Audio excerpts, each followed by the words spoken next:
আসসালামু আলাইকুম। কেমন আছেন আপনারা সবাই? আলহামদুলিল্লাহ আল্লাহর রহমতে আমি বেশ ভালোই আছি। তো আমি সেদিন একটা স্ন্যাক্স বানিয়েছিলাম, তো ভাবলাম আপনাদের সাথে শেয়ার করি।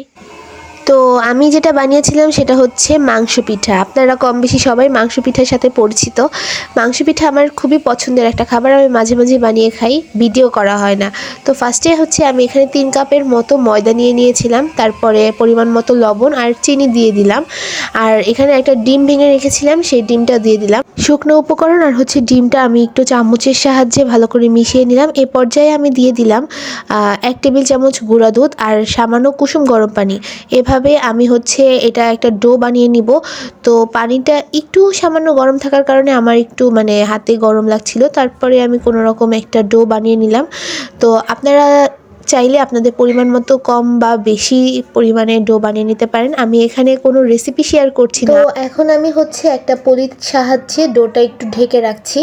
আমার কাছে ফয়েল পেপার ছিল না, এই জন্য। এবার আমি হচ্ছে ব্রেস্ট পিস নিয়ে নিলাম। তারপরে আমি এগুলো একটু কিমা করার জন্য ব্লেন্ডারে দিয়ে দিব। তো এই পর্যায়ে আমার একটা অ্যাক্সিডেন্ট ঘটে যায়, দেখতেই পারবেন আপনারা। এই তো দেখেন কি হয়ে গেল। তো যাই হোক, আমি হচ্ছে যতটুকু চিকেন ছিল অতটুকুই কিমা নিয়ে নিলাম, যার কারণে একটু কম হয়ে গিয়েছে। তো আমি এটা ভালো করে ব্লেন্ড করে নিচ্ছি। ভালো করে ব্লেন্ড করে নিই মানে অল্প ব্লেন্ড করে নিলাম। এ পর্যায়ে আমি সামান্য লবণ, সামান্য মরিচ গুঁড়া, সামান্য ধনিয়া আর হচ্ছে সামান্য হলুদ, খুবই কম পরিমাণে আমি হলুদটা দিয়েছি। তো এগুলো ভালো করে মিক্স করে নিতে হবে। আর হচ্ছে আমি এখানে সয়া সস আর ভিনেগার ইউজ করেছি। সয়া সসটা আপনাদের দেখাতে ভুলে গিয়েছি কতটুকু দিয়েছি। আমি এখানে 1 টেবিল চামচের পরিমাণ দিয়েছি। তো এবার হচ্ছে এটা ভালো করে মিক্স করে নিচ্ছি। যেহেতু হাত দিয়ে মিক্স করলে খুব ভালো করে মিক্স করা যায়, তো আমি হাত দিয়ে ভালো করে মিক্স করে নিলাম। এই পর্যায়ে আমি হচ্ছে একটা প্যানে একটু সামান্য তেল দিয়ে দিলাম। যেহেতু হচ্ছে আমি এটা ডুবো তেলে ভাজবো, তাই এখানে খুব কম তেল ইউজ করেছি, কারণ তেল আমাদের স্বাস্থ্যের জন্য খুবই ক্ষতিকারক, আপনারা সবাই জানেন। তাই যতটা সম্ভব তেল অ্যাভয়েড করা উচিত। তো আমি এখানে হচ্ছে শুধু চিকেনটা একটু 5 মিনিটের মতো হালকা ভেজে নিলাম। এ পর্যায়ে আমি কিছু পেঁয়াজ কুচি দিয়ে দিলাম। খুবই কুচি করে, মিহি কুচি করে রাখা পেঁয়াজগুলো ছিল। তো এটা ভালো করে একটু ভেজে নিলাম আরও 5 মিনিটের মতো। এই পর্যায়ে আমি দিয়ে দিলাম কুচি করে রাখা কাঁচামরিচ। কাঁচামরিচটা আপনারা না দিলেও পারেন। তো যদি বেশি ঝাল খান সেক্ষেত্রে বেশি কাঁচামরিচ দিবেন। তো আমি এখানে হচ্ছে প্রায় 2 টেবিল চামচের মতো সস দিলাম, টমেটো সস।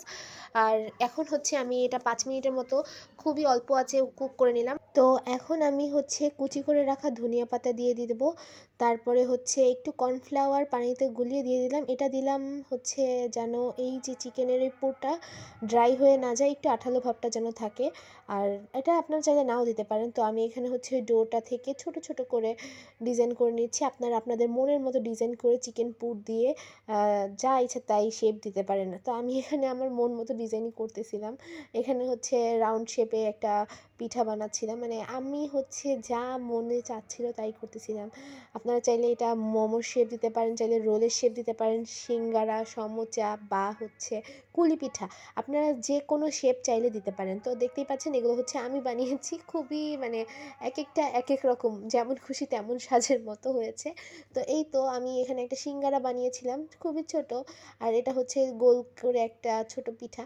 তো আমার ওটা খুবই সুন্দর লেগেছিলো। এই তো আমার এটা হয়ে গিয়েছে।